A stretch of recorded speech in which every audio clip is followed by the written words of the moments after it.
खातिर कुर्बानी दी है, उनकी आज़ादी को याद करने के लिए, और उनका खून जो ज़मीन के ऊपर पड़ा है उस खून को अपने दिलों के अंदर दबाने के लिए और दबा करके उसकी मोहब्बत में सारी दुनिया के अंदर फैलाने के लिए उसी उन्वान पर यह मजलिस रखी गई है।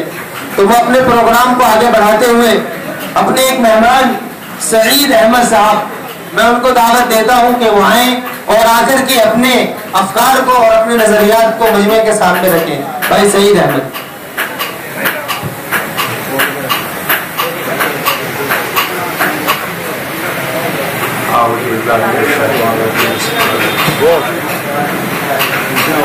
मोहतरम अजीज साथियों, नौजवानों, प्यारे बच्चों, अस्सलाम वालेकुम।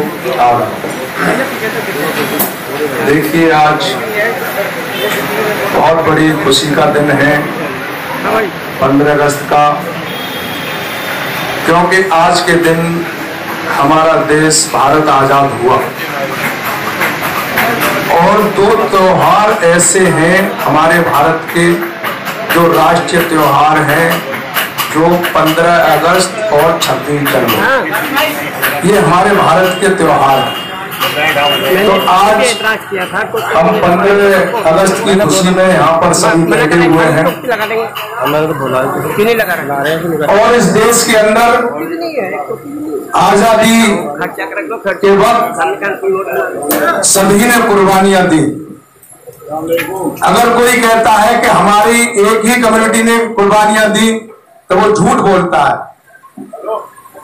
क्योंकि इस देश के अंदर हिंदू, मुस्लिम, सिख और ईसाई सभी ने जितनी जिसकी ताकत थी इस देश को आजाद कराने में सबने कुर्बानियां दी। मेरे दोस्तों, कुछ लोग हमें कम आंकते हैं। मैं आज इस मंच से कह देना चाहता हूं कि सबसे ज्यादा इस भारत के अंदर कुर्बानी जो दी है उसका नाम है मुसलमान, उसका नाम है ईमान वाला मुसलमान, जिसने इस भारत के अंदर सबसे ज्यादा आजादी के टाइम पर कुर्बानियां दी है।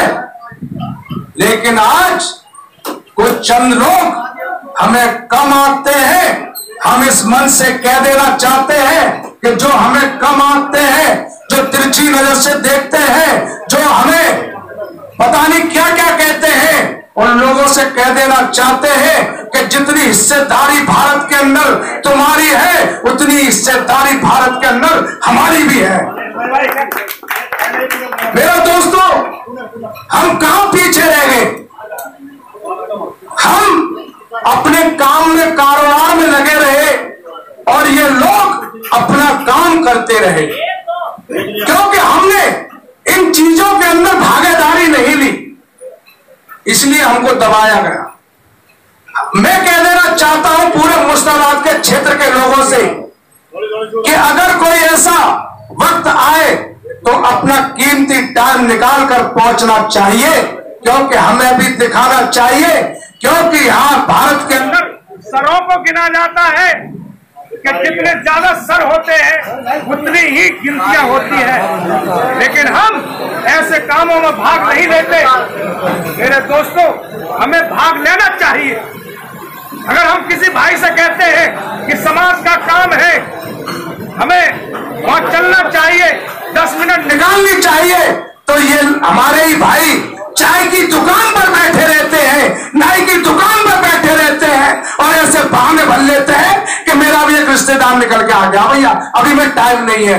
मेरे दोस्तों, ये बहाने जो है हमें पीछे करते चले गए और जो हमारे दुश्मन है वो आगे निकलते चले।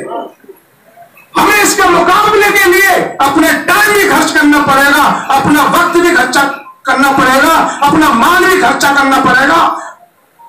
लेकिन हम यूं ही चलते रहे तो आगे न जाने क्या हो सकता है। अगर आज हम नहीं जागे तो फिर हमारी औलाद भी हमें गालियां दे। बहुत कड़ी बात कह रहा हूं मैं। तो जहां टाइम निकालने का वक्त हो, टाइम निकालिए।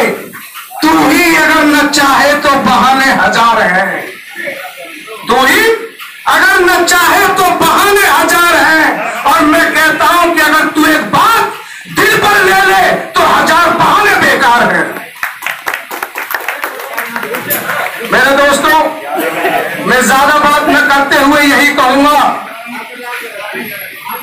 कि न हिंदू बुरा है न मुसलमान बुरा है, न हिंदू बुरा है न मुसलमान बुरा है, बुराई पे आ जाए तो ये इंसान बुरा है।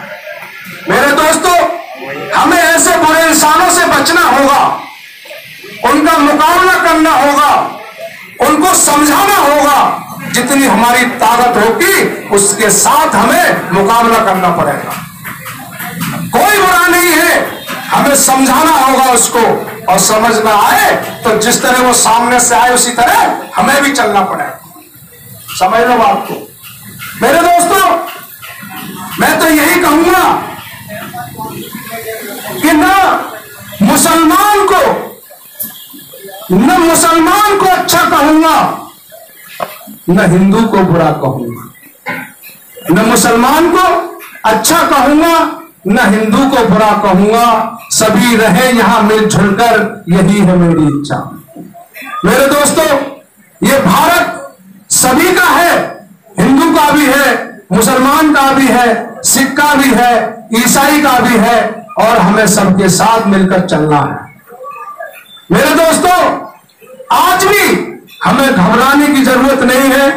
एकता के अंदर वो ताकत है कि अगर कोई दुश्मन हमें मुकाबले के लिए आए तो अगर ये उंगलियां अलग अलग हम बटे रहे तो कोई इसे काट देगा, कोई इसे काट देगा, कोई इसे काट देगा। लेकिन अगर हम एक जगह जमा होकर अगर इसी को हम मुट्ठी बना लें तो सामने वाले के जब घूसा मारेंगे तो वो पीछे ही गिर पड़ेगा। तो हमें एक मुट्ठी बनने की जरूरत है। आज नहीं बने तो फिर कब बनोगे? हमें सोचने की जरूरत है। आज हम बिरादरवाद में बटे हुए हैं, फला बिरादर ऊंची फला नीची, इसको खत्म करो। आज हम फिरकों में पड़े हुए हैं, वो देवबंदी वो बरेली। अबे कलमा का तूने ऐसे पढ़ा है कि ला इलाहा इल्लल्लाह मैं देवबंदी अल्लाह, या ऐसे पढ़ा है कि ला इलाहा इल्लल्लाह मैं बरेली अल्लाह। अरे हमने तो वो कलमा पढ़ा है कि ला इलाहा इल्लल्लाह मुहम्मद रसूलुल्लाह सल्लल्लाहु अलैहि वसल्लम। हमने किसी फिरके का कलमा नहीं पढ़ा, हमने अल्लाह और अल्लाह के रसूल का कलमा पढ़ा है। अगर ऐसे ही बटे रहे तो दुश्मन तुम्हारे पीछे खड़े हैं। बिल्कुल इत्तेहाद में थे तो जमाने पे छा गए, इत्तेहाद में थे तो जमाने पे छा गए, और बिखरे तो जमाने की ठोकरों में आ गए। मेरे दोस्तों, इत्तेहाद में रहने की जरूरत है। जब हम इत्तेहाद में थे तो जमाने पे छाए हुए थे, लोग हमसे फैसला कराया करते थे, लोग हमारी तारीफ किया करते थे। लेकिन आज हम दूसरों पर फैसला कराते हैं, दूसरों की तारीफ करते हैं और अपने की बुराई करने में मजा लेते हैं। बताओ सच कह रहा हूं या नहीं कह रहा? हम लड़ते कहां तक है? पानी के ऊपर, नाली के ऊपर, बच्चों के ऊपर, इससे ऊपर हमें लड़ना भी नहीं आता। कूड़े के ऊपर लड़ लेंगे।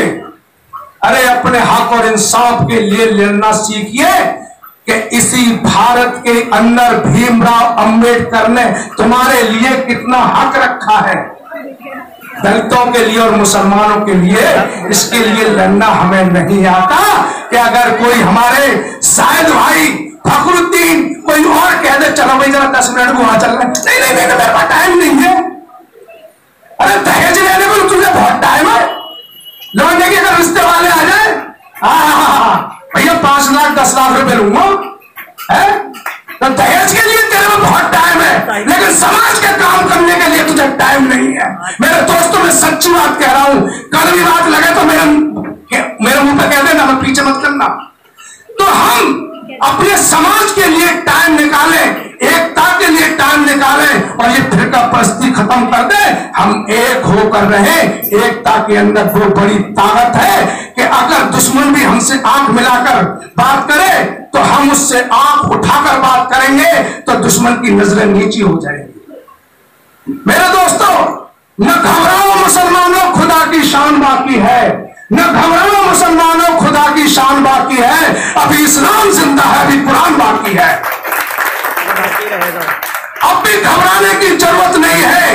जिस तरह अच्छा एक बात और कह दूं बस, इसके बाद मैं अपनी बात खत्म करूंगा। जल्दी कर। हम बहुत से लोग पता क्या कहते हैं, भाई हम एक प्लेटफार्म पे नहीं आ सकते। मैं उन लोगों से कह देना चाहता हूं कि तू प्लेटफार्म पे आ सकता है, और तू 5 बार आता है एक प्लेटफार्म पे। बहुत से लोगों के जहन में यह है कि हम अल्लाह के नबी की दुआ कबूल नहीं हुई तो एक प्लेटफार्म पर नहीं आ सकते। अरे दूसरा पार्ट तो देख ले, एक ही पार्ट पर पड़ा हुआ है।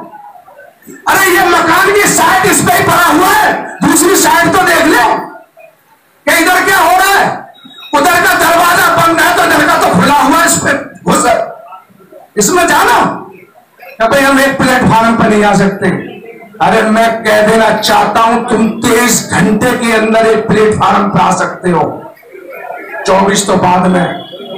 कैसे कि अल्लाह के नबी की दुआ कबूल नहीं हुई तो हम एक प्लेटफार्म पर नहीं आ सकते, हम एक नहीं हो सकते। लेकिन उन्हीं अल्लाह के नबी ने, अल्लाह ने अपने नबी को बुलाकर आसमान पर वो तुम्हें तोहफा दिया जो कि तुम 24 घंटे में 5 बार एक प्लेटफार्म पे आते हो, जिसका नाम है नमाज। तो हमसे बढ़िया, हमसे अच्छा प्लेटफार्म कहां मिलेगा इस पूरी दुनिया में। लेकिन हम औरों से उम्मीद करते हैं इसलिए कि हमने कुर्बानी देना बंद कर दी, कुर्बानी लेना शुरू कर दिया। इसलिए हम जब तक हम कुर्बानी नहीं देंगे तब तक हमें मजा नहीं आएगा, और जब कुर्बानी हम लेने वाले बन गए तो भैया वो दूसरे लोग हैं ना कुर्बानी देने वाले, वो तो तुम्हारे को मारेंगे। कुर्बानी देने वाले बनो। जब हमारे अंदर ताकत आएगी, इसी भारत के अंदर सर उठाने का जरिया सोचिए कि सर उठाकर कैसे हमें चलना आएगा। आज मुझे मालूम है कि बिरयानी के टेस्ट कहां से आते हैं, देगी मसालों से, MDH मसालों से, या एक मीनार मसालों से। लेकिन ये नहीं पता इस ईमान वाले को कि इसी भारत के अंदर सर उठाकर चलने का टेस्ट कहां से आएगा। वो टेस्ट यही है राजनीति, वही सियासत है। वो टेस्ट इस भारत के अंदर अगर तुम्हें सर उठाकर चलना है तो इसी टेस्ट को अपनाना पड़ेगा। इसी टेस्ट के अलावा दूसरा रास्ता नहीं है। और मैं अपने बुजुर्गों से भी कह देना चाहता हूं कि मेरे बुजुर्गों, अपने बच्चों को आगे बढ़ाओ। तुम अगर आगे आगे चलोगे तो पीछे पीछे हम तुम्हारे साथ चलेंगे। मेरे दोस्तों, टेस्ट सीखो। टेस्ट कहां से आएगा? कोई हमें कुछ भी कह देता है। मैं एक बार नमाज पढ़ने जा रहा, निहाल बिहार की पक्की सच्ची बात बता। अब 2-3 लड़के खड़े कहने लगे, ऐसा लग रहा है जैसे आतंकवादी जा रहा है। हम किससे शिकायत करें, हम किसको कहें? क्योंकि पीछे जब देखते हैं तो कोई नहीं, आगे जब देखते हैं तो कोई नहीं। हम तो सिर्फ अल्लाह के ऊपर रहते हैं, हमारे आगे पीछे कोई नहीं। तो इसलिए हम कह देना चाहते हैं कि अपने आगे पीछे के लिए कुछ बनाओ, एक होकर, वरना पिटते रहोगे। इससे बचने के लिए कुछ फार्मूला 44 सोच लो। पर मैं इसी के साथ अपनी बात खत्म करना चाहता हूं। अगर किसी को कोई बुराई लगे, वही माफी चाहता हूं। मैं भी सीखने वाला हूं। अस्सलाम वालेकुम।